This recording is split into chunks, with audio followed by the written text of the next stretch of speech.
You're listening to Scribble Talk, a podcast for bid and proposal professionals. My name is Baskar Sundaram, and with my co-host, Ashley Case.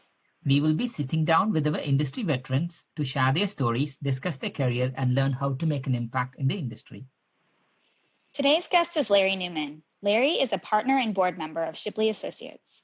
Larry started with Shipley Associates in 1986, so that's nearly 36 years of consulting and training clients in 5 continents: North America, Europe, South America, Australia, and Asia, and 30 countries and more than 100 organizations.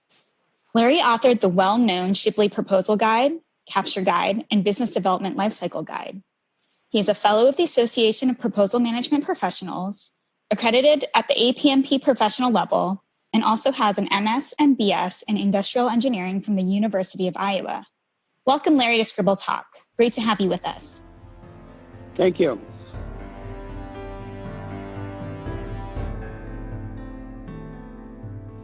So Larry, we're going to start with the beginnings. We're curious where you were born, where you grew up, and where you had your education.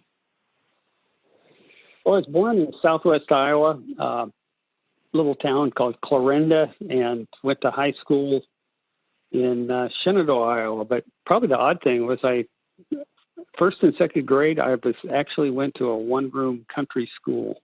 Wow. So from there, did you go on to, you clearly did go on to university at the University of Iowa? Yeah, University of Iowa, Hawkeye.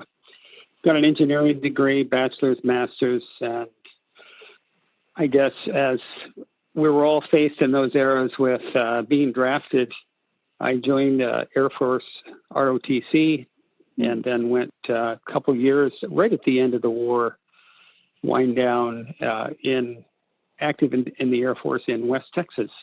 Oh, wow.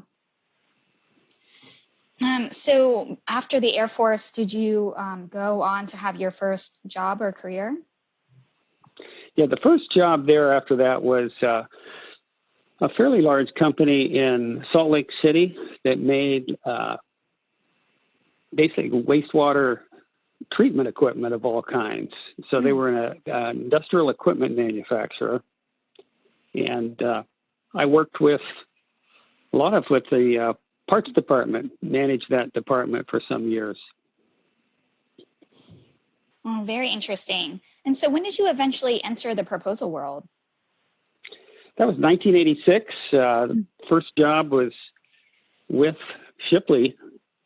They had some questions about costing, and I had a understanding of costing from the manufacturing background. So I wrote a paper for them, liked what they were doing, and after that, asked Richard Shipley if he was willing to hire me, and he did. And shortly after, I went out to work on my first proposal for Boeing in Wichita, Kansas. Spent 9 weeks working as a assistant proposal manager. We used to say the most interesting thing about Wichita was somebody told me to take your deck chair out by the highway and you can watch the paint stripes fade. Oh my goodness. So it sounds like it was pretty remote. It wasn't that bad, but I just thought it was a good line. Yeah. So I understand you eventually got big into training. What was your first training experience like? Difficult. I went out to watch one of the other Shipley trainers, and one of the things I discovered is everybody trains differently. But the first time you try to do what you see, and this gentleman was so good, a guy named Larry Best, that I said he could read the phone book and make it sound interesting. I couldn't do that, and so I eventually understood. I thought there were 3 phases for trainers. The first phase is you want to know exactly how to do everything. And phase 2, you think the manual's all wrong, you figured it out, and you have to change it to do the way you do. And then in the third phase, it really doesn't matter. You know what you're doing in training, and the manuals, the slides are just an aid to help you get across the concepts to whoever might be in the class. Yeah, it's definitely an evolution, right? Yes. So over the years, I'm sure you've had some very interesting consulting and training experiences. Is there one that's your most memorable? I thought about that. There's a number of them. I think the most memorable training probably would go back to a link that came in. A person from Westland's helicopter at the time was interested in training help. It was a reference from Howard Nutt, who you interviewed in the first podcast. Mm-hmm. And I went to Westland's and began a long series of workshops and consulting engagements with them. And from that, I met Tony Birch, of course, again, another person you know well, Mark Taylor, the group in the UK. And I think our licensing program and international affiliates kind of stemmed from that. I spent, I think that first year I spent, 10 trips to the UK doing workshops, and it seemed each company, somebody would leave, go to another company, and they'd call us, and I'd have another client. Oh, wow. Very interesting kind of evolution and growth through people going to different companies and whatnot. Well, one of the things that was interesting was when Tony came, he did a one day, and he said he thought it was all interesting, but he was already winning half his bids. And then he said after that, after the Shipley training, he won, 14 in a row. Oh, wow. So that was a positive development because the concepts were new at the time. No one else was using those concepts in the UK. Oh, okay. So great success story. And once people start winning like that, there's a demand. And that started my, fascination with, I think, adapting the techniques beyond where most people specialize in one sector, say the U.S. federal sector. I was more interested in how do the fundamental principles apply in any market sector, whether it would be to government, local governments, business to business, or how proposals might be done in multiple different countries. So kind of the universal application of the foundations. Yes, I think it goes back really to fundamental principles and then adapting within the rules. I was going to say people want rules, but it's more guidelines than rules. Right, absolutely. And processes have to be flexible, and you have to understand how to adapt them. And I think that's something that a lot of people don't quite understand sometimes. All right, Larry, so can you tell us 3 things that not many people know about you? Well, let's see. Probably this would go back to, I guess, work-life balance. I started out, as a counterpart to the work. I actually ran 10 marathons, 3 Bostons. And oh my gosh. Then when I had sciatica issues, I started cycling. We used to say, as a runner, you knew something was healing when something else hurt worse. But at some point, couldn't run anymore, so I started cycling and just became fascinated with bicycle touring and visiting other countries. So that comes back to that kind of international experience. And I was always fascinated by, how do people live? What do they do here? What do they eat? What do they think about different things? What do they think about other countries, other peoples, and us? And it's fascinating because on a bicycle, there's nothing between you and the local people. It's not like behind a windshield and isolated. Right. Yeah. That's amazing. Do you have a most memorable bicycle trip? Well, I now cycled in 26 countries, and I've had blogs up on Blogspot of a number of those. So the first, I guess, I'd done many of the cross-state rides in the U.S. and rode across the U.S. in 2008. And then a lot of other countries, and many times I have a bike that folds and packs in a suitcase. And so if I had a trip that was 3 days or more in a good place and the season was okay, I would take the bike along. So some of those early trips in the UK, I would take my bikes. A lot of them were 2 weeks. So I would have evenings and maybe a long weekend to explore the countryside. So it was always kind of fun to have a workshop in some town, and I could take the locals to some isolated country pub that I'd found on the bicycle. Oh, it sounds like you've had some great adventures on your bicycle. You have to take advantage of the work experiences, I think, and I have, yes. Yeah, I know that's great advice, especially for those of us who occasionally find ourselves on business trips. If you don't take advantage of it, what's the point, right? You may never get back there. Yeah. Explore.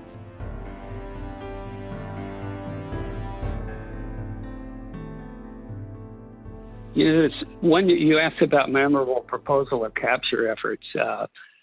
Maybe one several come to mind. I had a client called up once and wanted some help with a proposal, and no one had heard of them. They're called Skanska out of Sweden. We sent them 2 resumes. Mine was selected, and they insisted that to take the job, I had to travel to Stockholm to meet their senior VP of marketing. And I was signed up for my last time I ran a marathon. It was the 100th anniversary of Boston. So the weekend before Boston, I flew to Stockholm with their U.S. VP, came back and then ran the marathon. And that was and then went immediately to Atlanta, where 3 of us wrote the proposal. And it was valued at about $500 million. And as a kind of a qualification to construct facilities for a major soft drink bottler in various countries. And very successful, and we were able to do that with 1 hired temp and I think 3 people contributing content. And it was a great proposal. Another one was a solid rocket motor competition where the teaming partners were fierce competitors and hated each other, and they set up on opposite ends of a big trailer and wouldn't talk to each other. And I ended up writing the executive summary and attending the red team. And it was an interesting challenge to work with teaming partners that didn't like each other. Oh, wow. We'll leave the names out of that. Yeah.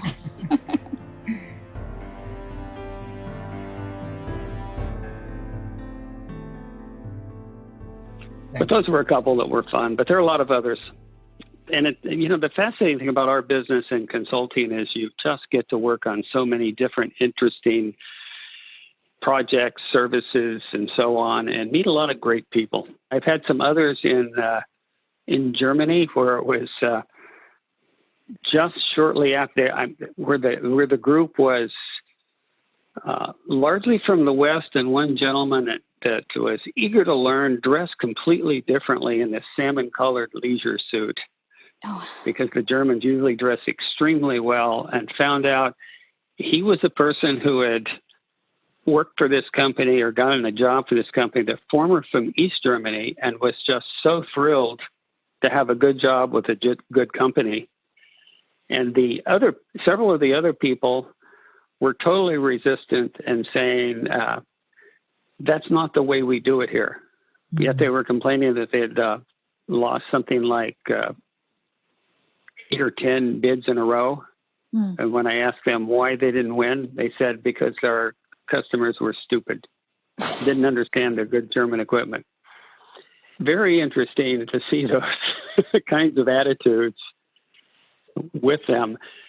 But I had a lot of great experiences in many of these different places and countries working on things.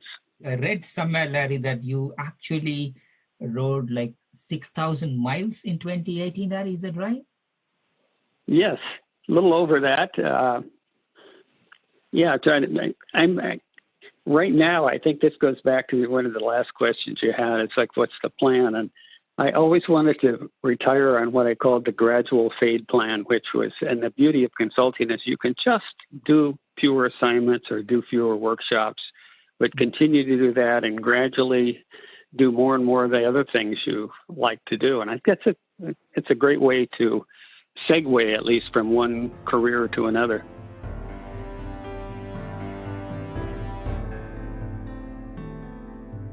Let's go back to what you are really famous for, Larry, which is the guides, Larry. I mean, like, yes. Was it the proposal guide, Larry, that came out first? And what was the kind of the history behind the guide, Larry? Well, the inspiration for the proposal guide was a Shipley style guide for business communications. And when I joined Shipley, it had been written. The pattern was similar to what you see in the style guide, so I essentially emulated that pattern. But I felt that there was advice in there about communications and writing that could be adapted or should be adapted to proposals. And I guess the other frustration I saw in our industry was there was no consistent terminology. So people would get together, they couldn't agree on what they meant by things. And I felt it was vital that we would have a common language, a common vocabulary, and a common approach that everyone understood. And I suppose the ongoing frustration I find is as people seek something new, my complaint would be, or to point out that changing the term or what you call something doesn't make it new. So, look at BidCon, if you will, and how many of those presentations, after having attended many over the years, it's very difficult to come up with things that are truly new in our world. Yes. I think there's some very fundamental principles, fundamental definitions that apply. And if you understand it, at that level, it applies in all our market sectors.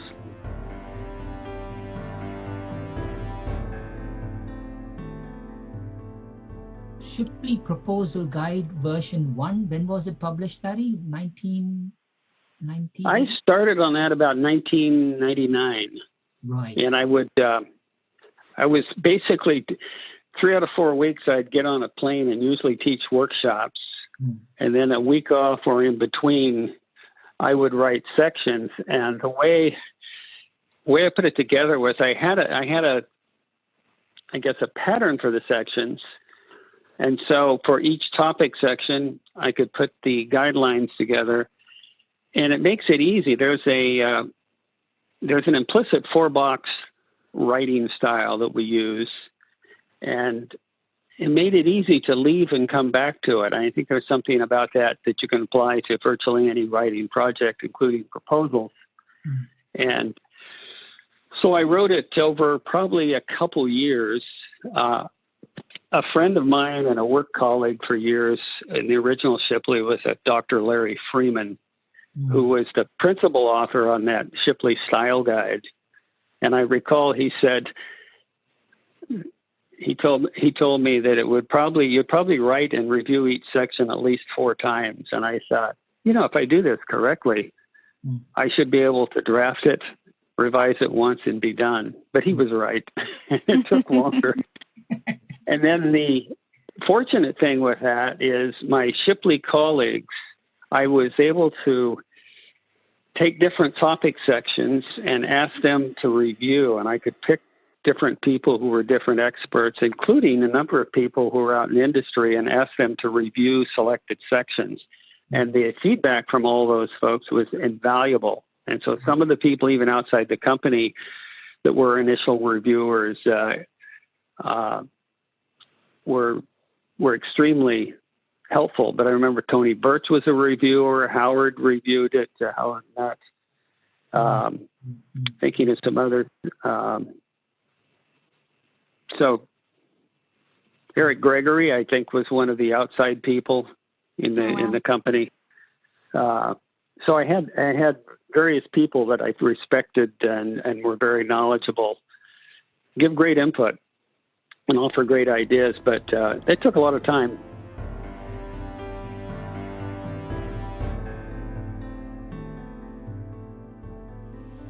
Yes, Larry. So version 1.0, 1999, Larry, and today we have version 5.0, and Shipley process is still considered as a de facto bidding and proposal process, Larry. Looking back, what do you think about that? Well, I'm quite proud of that. One of the original concepts behind it, I was talking to a gentleman that also contributed to that original style guide, and I think one of the principles he said is, if you write it first, no one else can be first. Yes. And it sort of, we had some controversies about, well, what are you doing? Are you giving away all the Shipley intellectual property?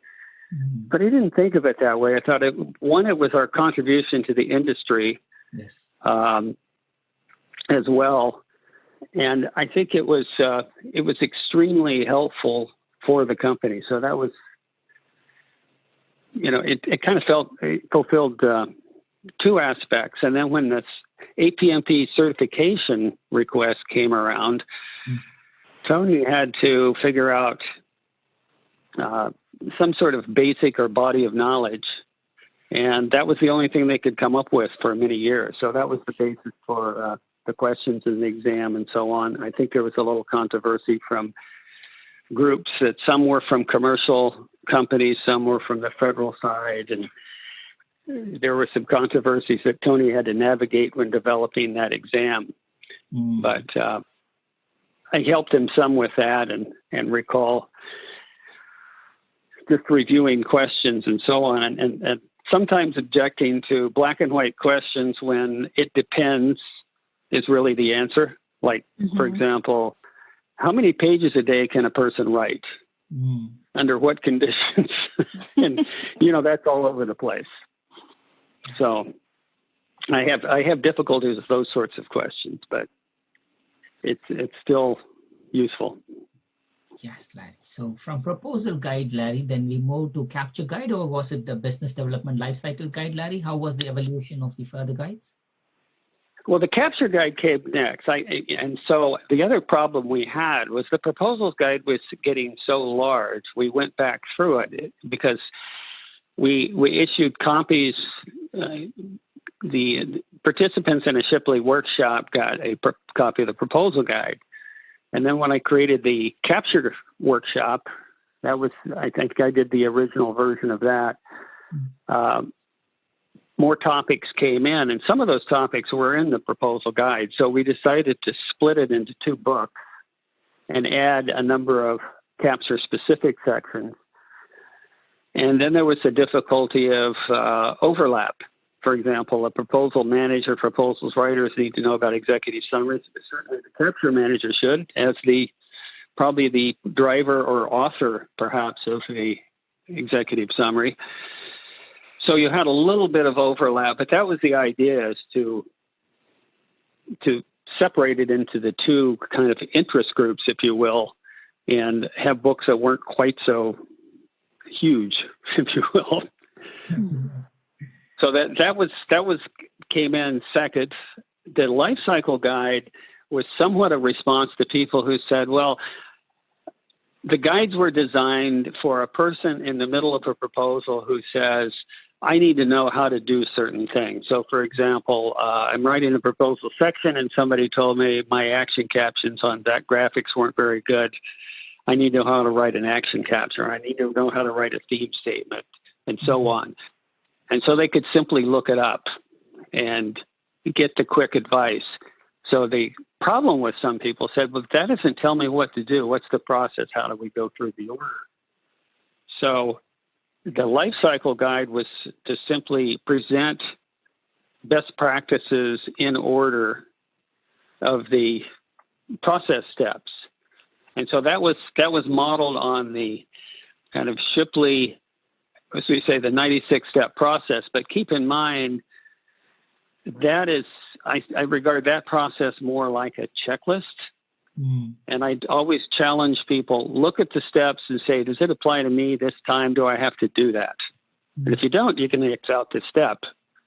But it's a good reminder and a reasonable suggestion of order. If you get things way out of order, you could be in trouble, but it's not a precise order, as some people might imply. But that was to address what do I do in what rough sequence, if you will.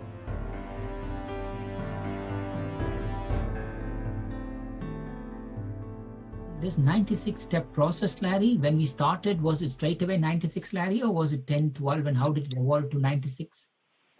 Well, actually, it was shorter. And over the years, and I have to give more credit in terms of that process to the process. We had a process practice group.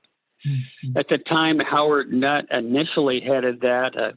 Nancy Kessler was a major contributor. Mike Hum, major contributors to that, and others in the industry. But I usually deferred to them on the process and what would be the process. And then my insistence was to explain it as clearly as possible in concise, easy to understand language.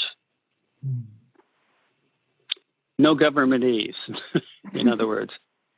Perfect, Larry. And at what point was the 96 step was made into a fold-out wall chart and ready? This is the Shipley overall 96 step process there? Well, the 96 step, I think there might have been an 82 and then a 96, and then we became so famous for it, they sort of stuck with the 96. There's been a number of revisions of that over the years. Initially, it was focused on the proposal. Mm-hmm.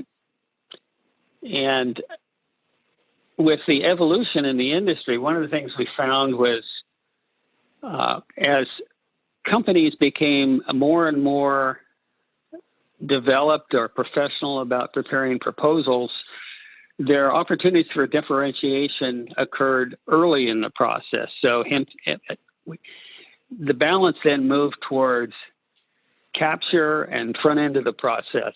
And different companies talked about 0 phases and -1 phases, but it gets to all the things you would do early on to position yourself pre-proposal and into the capture planning. So that involves a number of modifications over the years to that process. But we tried to keep it to 96, probably more for branding reasons than anything else.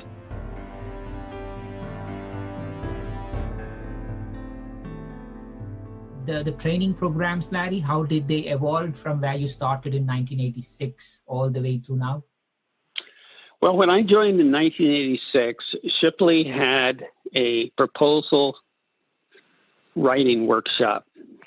And the interesting aspect of that came out, one of our consultants had been teaching technical writing to engineers at the Electric Boat Division at General Dynamics.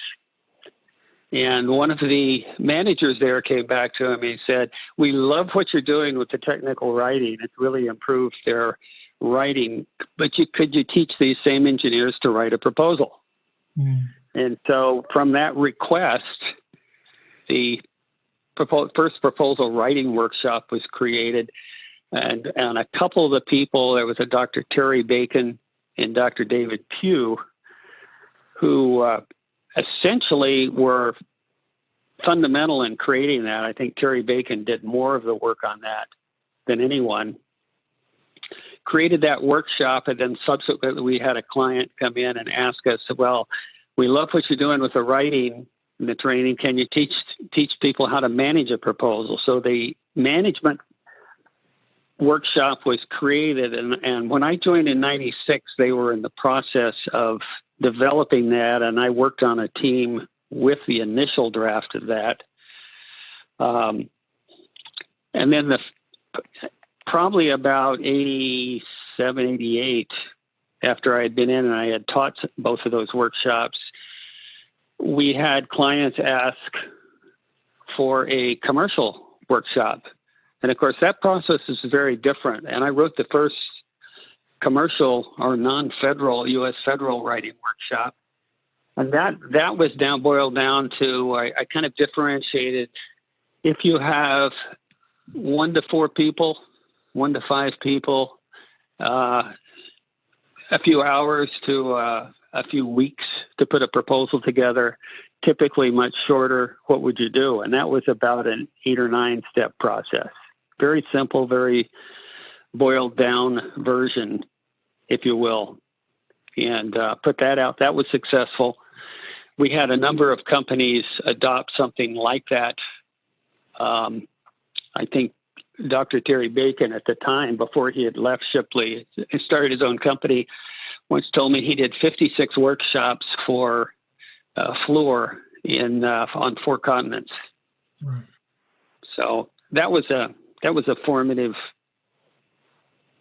workshop as well. Mm-hmm. And then I think later on we had the request about capture planning. I think the original request for that came from several major systems defense contractors who had heard some companies had hired capture managers, and they were asking, what did they do?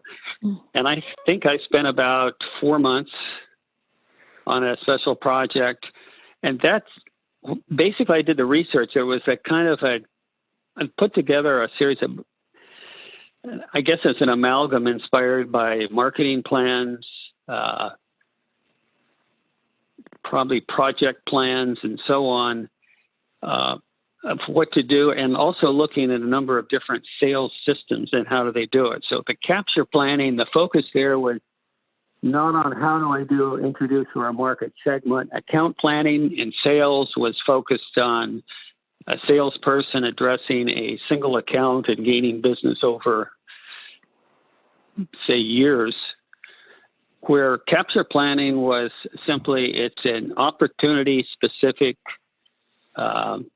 process of positioning yourself to be the preferred client before the proposal or the RFP comes out, and then to try to maintain or improve that position through the end of the win and implementation, transition to program management.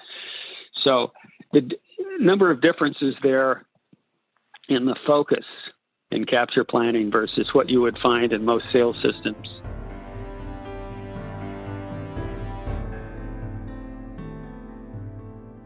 We had the guides, we had the training workshop, Larry, and at some point it all converged into the APMP certifications. You started from the Shipley guides, and the training is now being used in the curriculum for APMP certification programs. Well, I think the request came in for certification. The initial push for that probably came out of ISO 9000 work, pushed particularly in Europe and a lot in the UK. Companies wanted to have ISO certified processes, and then certification was, I think, a fallout from that. And Tony Birch was the guy who got more requests than we did here in the US. The US companies weren't concerned about it. And so really Tony gets full credit for pushing certification and how to do it, lining up and investigating the entire process to do that and putting that together. And then he, of course, used the Shipley guide as the only available foundational body of knowledge, if you would, and put that. So that was the basis for it. I helped, my involvement with certification was I helped with review question foils along with some people like Mike Hum and several others at Shipley, but that was simply support. I give Tony full credit for creating the certification program.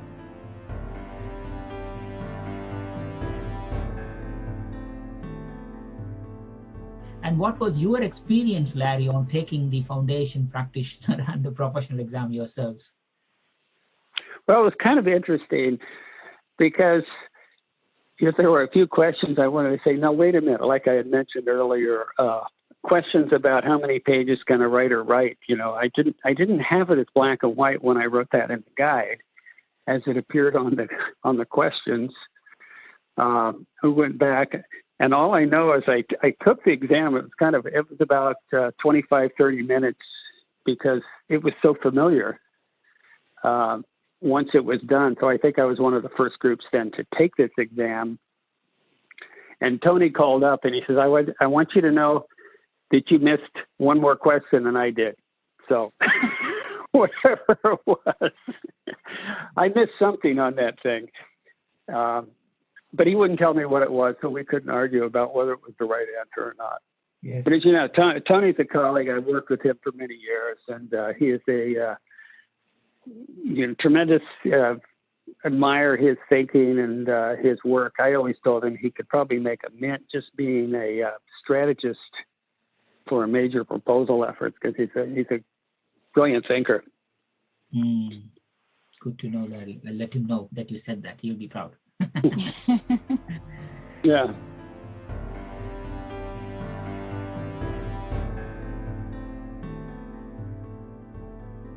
Oh, so Larry, we've drilled you pretty hard and asked you some tough questions about, the guide and all of the great things that you've done for the profession. So we're going to lighten things up a little bit with our rapid fire questions round. So our first question for you is, what profession other than your own would you like to attempt? I'm pretty happy with the profession I'm in. I enjoy it thoroughly. If there was a fantasy, that first fantasy came to mind. I could be a Tour de France bike racer, but that hurts too much, so I don't want to do that. Maybe I could be a tour guide or a travel guide or something like that now, because maybe teaching. My son is a university professor at Providence College, and I kind of admire that, but I don't know that I have the patience to ever go through to get a PhD and what they go through in academia. So I'm glad I'm not there either, but I do it. I really enjoy teaching and, helping people get the concept, and some really nice things some nice feedback you get from people who get it. And one gentleman once said, he says, I'm the manager of the oldest service contract in the U.S. He'd won 4 5-year recompetes to manage a Army range. And he'd come to the workshop and he said, I have to write this proposal every 5 years. And he says, this is the first time it made any sense. Yeah, and it's interesting, the people who most resistant in training were typically the new MBAs, who thought, this is so simple and straightforward, everybody would do this.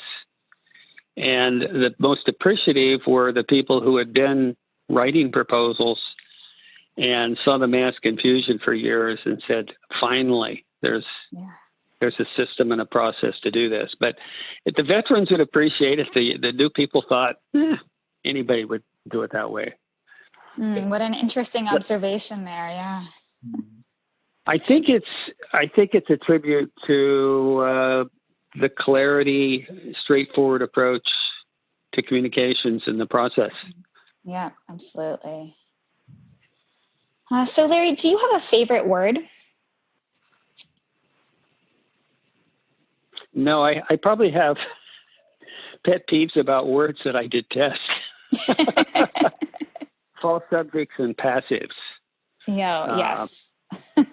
People are always wanting to utilize something. They're just going to use it, right?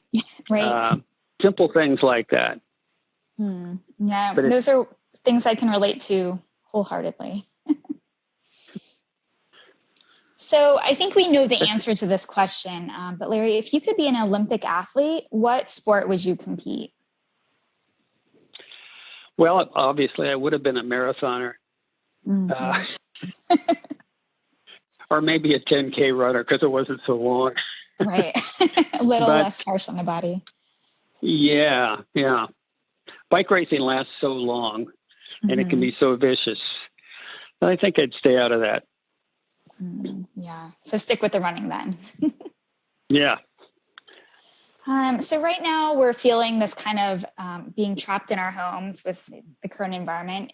But if you could be anywhere else right now in different circumstances, where would you be? I think I'd be what I had planned this summer. I wanted to complete the Eurovelo 6 route from Budapest to Bucharest along the Danube. Oh, wow. Looks like that won't happen this summer. but I'd probably be on or planning a bike tour with some colleagues. I spent great. last October a month in Andalusia in Spain with a big loop with just 3 good friends. Simply reservations one day ahead or right into a town and find one, and self-contained, no set plan. It's a wonderful way to travel and meet people and experience life. Yeah, sounds amazing.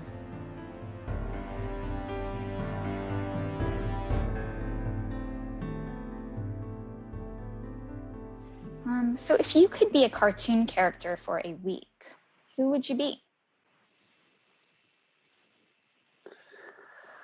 Well, I've always loved the Dilbert cartoons, although I'm not sure I want to be in his circumstances. But I was always amused, and Scott Adams, brilliant cartoonist for business. So I'm not sure beyond that. Okay. Would you rather maybe Fraz? Do you know Fraz? No. Can you describe that one? I forget the cartoon for sure, but he's. I think the guy's a janitor, but he's always out riding his bike or running with his partner. Yeah. So someone you can relate to. Yeah, a little bit, and the wry observations on life. Yes. Yeah. So if you had to lose the ability to either read or lose the ability to speak, which one would you choose? Read or see? Speak. Or speak. Speak. Because you communicate There are in other ways. alternatives to that. Yeah. Yes. A lot more technologies nowadays too, as well, right? So would you rather know the history of every object you touched or be able to talk to animals?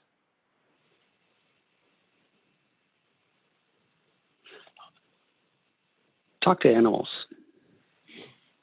And which animal would you pick first? Probably a dog. Yeah. I live with one. My wife has dogs, and I always say they're hers. Yeah. And I'm just in the household as well, but I enjoy them. Yeah. What might be your first question to your wife's dogs? Why are you barking? Yeah, right. Yeah. Sometimes we wonder what's going on in their heads, don't we? I was going to say there's that smelling thing that they all do to recognize each other. I'm not sure that's all about.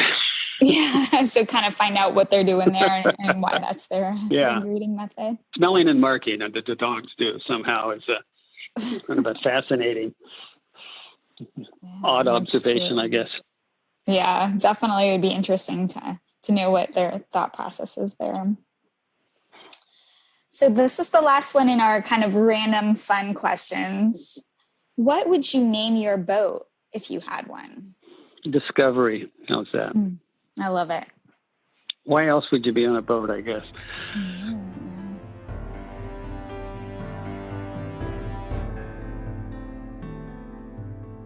If you look back, Larry, who has helped you become the person who you are today? And what's the top thing you would thank them for? You know, I wouldn't say one person, but when I first joined Shipley, there was a focus on clear writing, and they had a process, and I mentioned that 4-box writing approach. And I think the various individuals who taught me that made so much sense, I think probably enabled my career, because I was able to apply it to the writing, the books, the training, just simply the communication in general. And I think that really shaped my career completely. And there were probably, people who gave me some feedback on that. If I didn't understand it or get it, that it became part of, I suppose, how I think and how I communicate. I keep thinking of little vignettes. I was thinking of I was a summer. So I grew up on a farm, and for extra money, you would work with or help the other farmers on, work by the hour. And we were taking a break at one place, and this gentleman he was sort of the hired hand for a farmer that owned the farm, and he was telling us about his life and aspirations and how well he was treated and how happy he was. And his closing was, and someday I'm going to get me a pig. And I thought, there's a gentleman with an aspiration. And I thought, there's just certain things about being reasonable, about being practical, about life, and having an aspiration. And at every level, people have that. I just thought that struck me as a fundamental. I was on a training experience one time in an aerospace company, and there was a trainer watching me. He was sort of the person that contracted for training. And he gave me a question. He said, answer every question in 25 words or less. Pause, and then say, did that answer your question? And it kept me from going on too long. So I hope I haven't done it here. But I thought that was brilliant advice, even though it hurt at the time.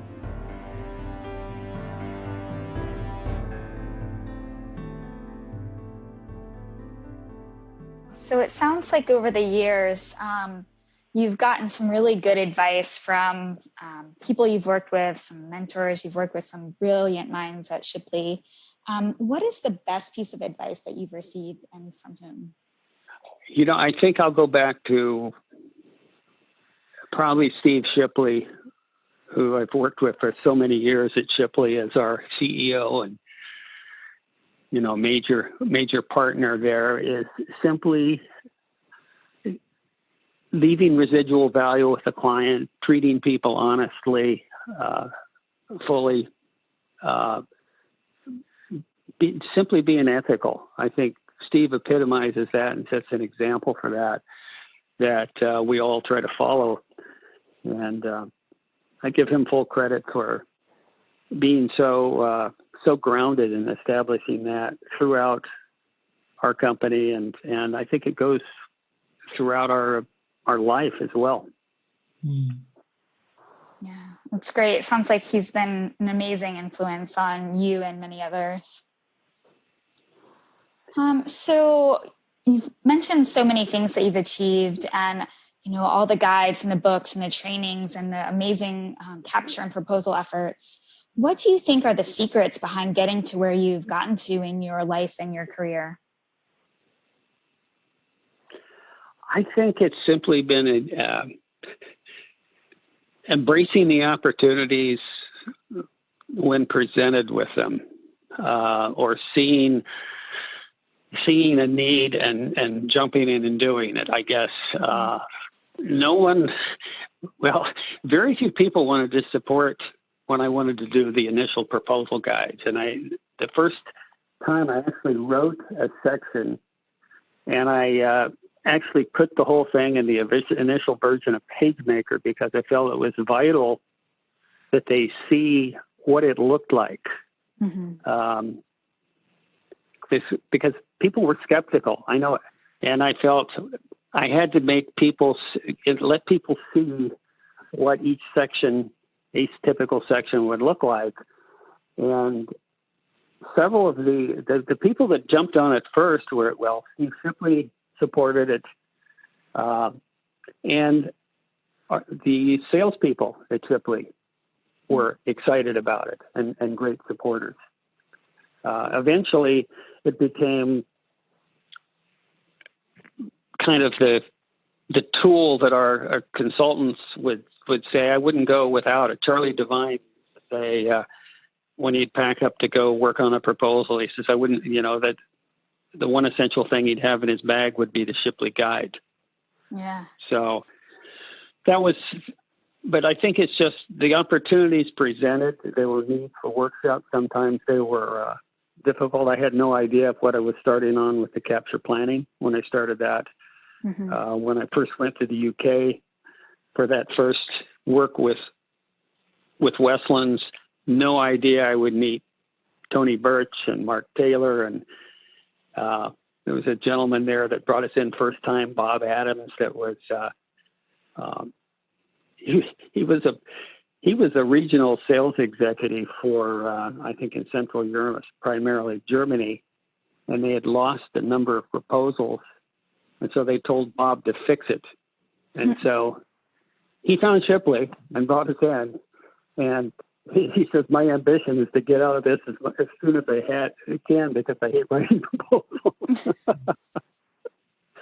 But yeah, it was just embrace the opportunities and jump in and do your best. Yeah, it's great advice, for those looking to, grow in their careers. Just take advantage of those opportunities and have that initiative, and you don't know where it's going to take you until it does. And it's amazing. Well, certainly in college, I didn't know what a proposal was. In my first job, I found the most interesting people in the entire company were the salespeople. They were the people you wanted to be around. Yeah. And so I didn't have this, that kind of negated the view that, the negative view of sales, I suppose, or salespeople. I didn't want to be a salesperson. I didn't think I had the makeup for it, but I respect what they do and what a true professional salesperson does versus maybe a huckster that you might see on a TV advertisement selling used cars.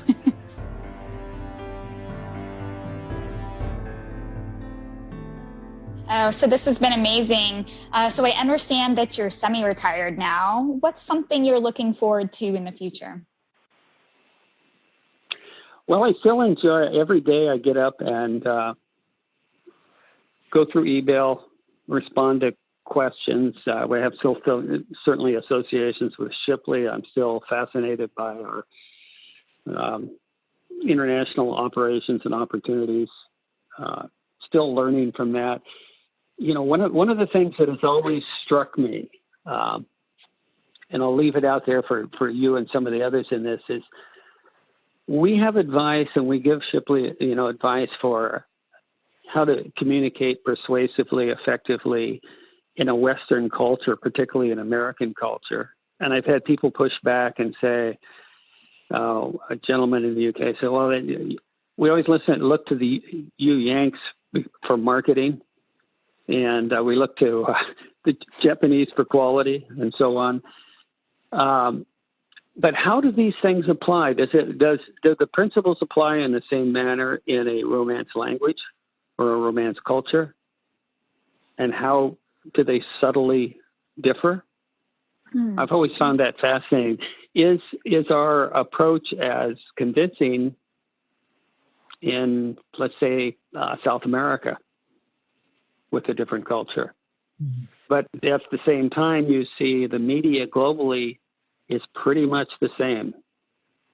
It'd be difficult to find differences in newspapers and magazines and organization in almost any culture. They have headlines, photos, captions, top-down writing style, and so on.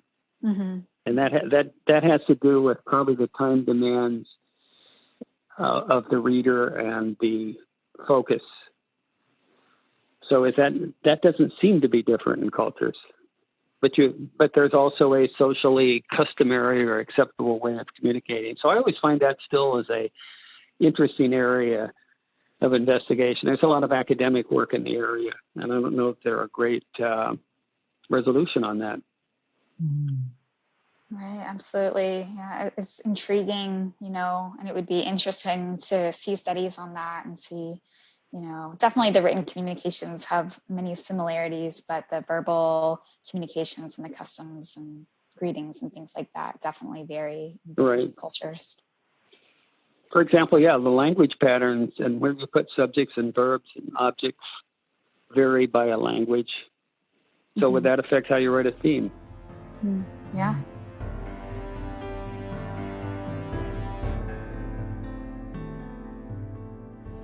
Is there anything else, Larry, that we didn't touch that you would like to share? I think we've covered plenty, and I hope if someone's listening, they haven't clicked the off button yet. I'm sure they won't, Larry. They won't. So and the other thing, some people have asked. I still, when I'm in Montana, still doing my little country radio DJ gig as another interesting little tidbit. I did a presentation at APMP about the links between proposal writing and songwriting, and that was kind of fun with excerpts from Americana songs, if you will, and that's still a fascinating interest as well on the side.